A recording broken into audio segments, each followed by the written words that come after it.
שלום, אני עינת שינר ואני מאמנת מוסמכת לאורח חיים בריא, תזונה ותודעה. ובדיוק כמוכם אני חווה בימים האחרונים קושי מאוד מאוד גדול עם ההתמודדות לאור מה שקורה במדינה האהובה שלנו, מדינת ישראל. ואחת הטכניקות שאני משתמשת בה ביום יום כשאני עובדת עם הלקוחות שלי היא EFT tapping, בנוסף לרייקי. ואני מאוד מאוד רוצה לתת לכם הזדמנות לעבוד איתי כרגע ולהרגיש טוב יותר. EFT בעצם זאת שיטה שנקראת Emotional Freedom Technique, והיא מתבססת על פסיכולוגיה מודרנית, על acupressure של נקודות הלחיצה, בדומה לאקיופנקצ'ר, הדיקור הסיני, Energy Medicine ו-NLP, Neuro-Linguistic Programming, ולמעשה יש פה אפשרות לעבוד על האמיגדלה, זה אזור במוח שלנו שהוא אחראי על מה שאנחנו קוראים fight or flight. זה בעצם המקום במוח שברגע שהמוח מזהה שקרה משהו חריג, הוא יד מכניס אותנו למצב של חירום. ואז נכנס עניין של חרדה ופחדים וקושי בעצם להתנהל בצורה רגילה. מה שאני רוצה זה לעשות איתכם תרגיל מאוד פשוט בטאפינג, ולמעשה אתם תתחילו להרגיש הרבה יותר טוב אחר כך. זה בעצם תרגיל של כמה דקות שאפשר לחזור עליו כמה פעמים שרוצים. הוא לא יכול להזיק בשום אופן, אפשר לתרגל אותו גם עם הילדים, אפילו ללא מילים. פשוט לחזור על נקודות ההקשה שאני אלמד אתכם. אז לפני שנתחיל בואו נעבור על נקודות ההקשה, ואז אני אלמד אתכם את הטכניקה. היא טכניקה פשוטה אבל מאוד מתוחכמת, שהוכחה בלמעלה מ-300 מחקרים קליניים ברחבי העולם, ואני באמת רואה הצלחות רבות עם לקוחות שלי, לא רק בענייני חרדה, אלא גם בכאבים פיזיים, בהרזיה וכו' וכו'. אז בואו נעשה את התרגיל הקצר. נקודות ההקשה הן קודם כל מה שנקרא נקודת הקראטה, ולא משנה באיזה יד, מה שנוח לכם. נקודה הבאה היא במקום שבו מתחילה הגבה, איפה שנגמר האף. שוב אפשר לבחור צד, אפשר גם במקביל בשני הצדדים. הנקודה הבאה היא בצד העין. אנחנו בעצם נקיש משהו כמו 10 פעמים בכל הנקודה, תחת לעין, תפיחות קלות תחת לאף. חשוב לנשום תוך כדי, תחת לפה, בשקע, שמעל הסנטר, על עצם הבריח. כאן אנחנו כן מעודדים לטפוח בשתי הידיים כשהן פתוחות, כפות הידיים. המקום הבא הוא מתחת לבית השחי, והמקום האחרון הוא נקודה בראש בעצם הקודקוד שלנו. אלה הנקודות, ואנחנו למעשה נמשיך ונחזור עליהם כמה וכמה פעמים לפי הסדר, כשאנחנו נדלג על נקודת הקראטה בפעמים הבאות. כשאתם מרגישים שאתם כבר יודעים את הסבב, אפשר לעשות את זה בעיניים עצומות, זה הרבה יותר חזק. מה שאני רוצה כרגע לפני שנתחיל, זה שתחשבו רגע, מה עוצמת החשש, הפחד, החוסר נוחות שיש לכם כרגע מהמצב בארץ. בין 0 ל-10, נסו למקם את עצמכם על הסקאלה הזאת. כש-0 זה מרגיש מצוין, אין מועקה, אין עול, אין חרדה, אין פחד, אין דאגה. כש-10 זה המצב החמור ביותר. איפה אתם על הסקאלה הזאת? רשמו את המספר הזה על איזשהו פתק לפניכם. ועכשיו כשאנחנו נתחיל, אני למעשה אתחיל להקיש על נקודת הקראטה, אני אומר איזושהי אמירה, ואחרי שאני אעצור, אני רוצה שאתם תחזרו אחריי. רצוי לחזור בקול רם. אם אתם בחדר עם אנשים ולא נעים לכם, אפשר גם בקול השקט שלכם, אבל אם תעשו את זה בקול רם, זה הרבה יותר אפקטיבי. המוח שלנו אוהב לשמוע את הקול שלנו, הוא מורגל אליו, זה מרגיע אותו, הוא מקבל את האמירות שאנחנו אומרים לעצמנו, וחשוב שנדבר אל התת מודע שלנו בקול רם. אם אתם יכולים להסתגר בחדר, לעשות את זה. אם אתם מתקשים, פשוט תחזרו על התנועות איתי, זה מרגיע בפני עצמו. דרך אגב, אם קשה לכם לעשות את כל התנועות האלה, גם התפיחה על עצם הבריח, על עצמות הבריח, עם נשימות עמוקות, עושה את העבודה. כשאתם נושמים, בבקשה לנשום, לשאוף דרך האף, לשאוף דרך הפה. אז כמו שאמרתי, אני אומר איזושהי אמירה, תאזינו לי, תחזרו על התפיחות ותחזרו על האמירה שלי, ואנחנו נעשה את זה בדקות הקרובות. מוכנים? אז אני רק ארכיב משקפיים כדי שאוכל לקרוא את הטקסט שאני רוצה לעבוד איתכם עליו, ובואו נתחיל ביחד. אני מאוד מקווה שתתחילו להרגיש טוב יותר. אף על פי שאני מרגישה הצפה של רגשות ותחושת הלם מהמצב הנוכחי, אני מקבלת ואוהבת את עצמי באופן מוחלט ושלם. אני רוצה רק להגיד שאם אחת המילים לא מתאימה, אם יש משפט אחר שאתם רוצים להחליף, כמובן אם אתם בנים ולא בנות, אפשר כמובן גברים, לא נשים, אפשר להחליף את הגוף לזכר כמובן. אף על פי שפחד, אי ודאות וכאב הלב מהמחשבה בארץ מערפלים את מחשבותיי, אני בוטחת בעמידות ובחוזק שלי.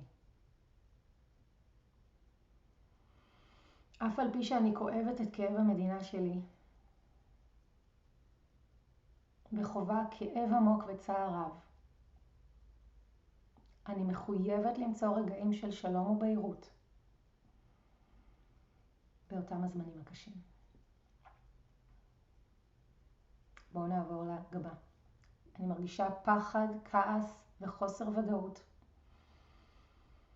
שנובעים מהחדשות המתמשכות. הלב כואב במחשבה על משפחות הנרצחים והחטופים. פחד ממשיך להתגבר עם כל עדכון חדשות.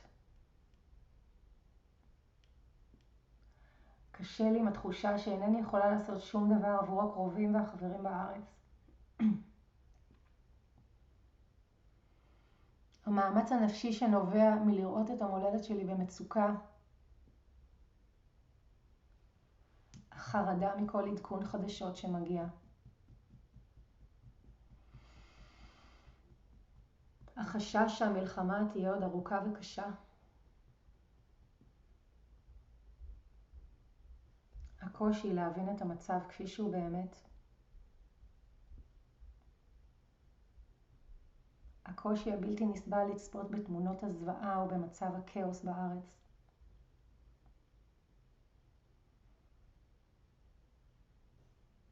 הקושי לדעת שאני לא מחוברת לעולם, באמת. הדאגה למשפחות. הרצון שלי לנחם, אבל גם לקבל ניחומים.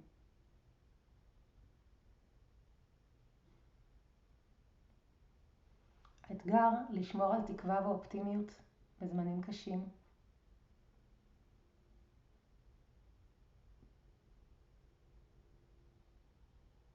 אני מרגישה מצוקה. קשה לי לנשום, לאכול, לישון. From now on, I'll call you Sean, okay? למה זה מגיע לנו?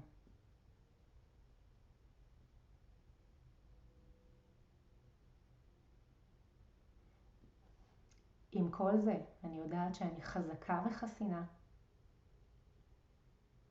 אף על פי שזה לא תמיד מרגיש ככה.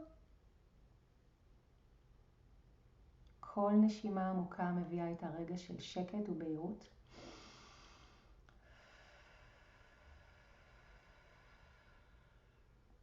אני בוחרת להתמקד באהבה, בתקווה, גם אם זה מפחיד. אני לא לבד.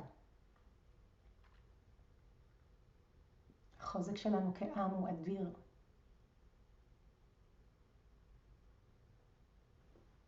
אני מודעת לכך שרגעים של שלווה וחיבור קיימים גם בתוך הכאוס והבלגן והזוועות. הרגשות שלי תקפים, וזה בסדר להרגיש כך, וזה בסדר לבקש תמיכה ולבקש נחמה. באמצע הסערה, סערת הרגשות שלי, אני מוצאת את היציבות שלי. אני מוצאת את האיזון. אני מוצאת את השקט הפנימי. ואני בוחרת מחדש תקווה על פני ייאוש. כל יום מחדש.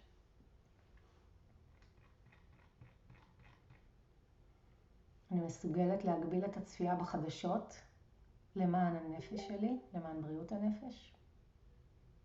אני בוטחת בחוזק ובאחדות של הקהילה שלי.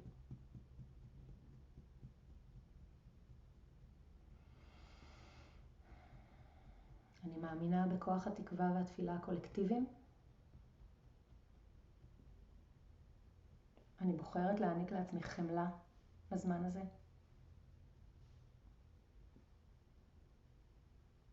אני מוכנה לקבל את הכאב.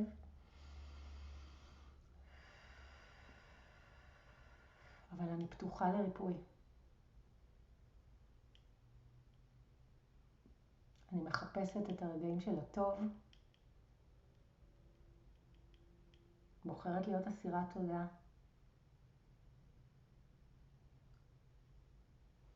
גם בזמנים הקשים ביותר. אני יודעת שהגיעו ימים טובים יותר של חוזק מחודש. ימים של שקט ושלווה.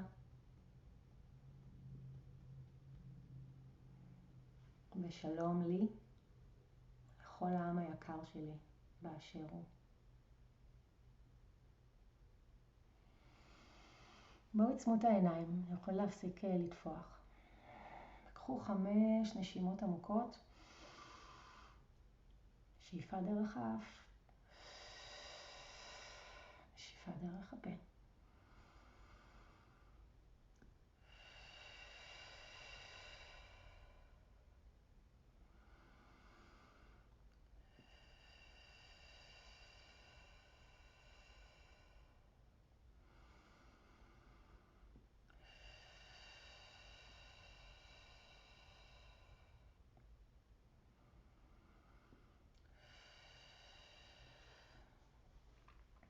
אני רוצה שתבדקו עם עצמכם איפה אתם עומדים כרגע.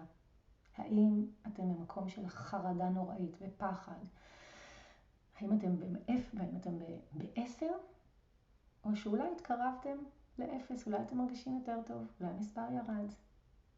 המטרה שלנו היא להגיע ל3 ומטה, למקום של רגיעה, לשליטה, לנינוחות. ואם אתם זקוקים לעבודה נוספת, שדרו את זה שוב. אתם יכולים לעבור על התרגיל הזה שוב ושוב.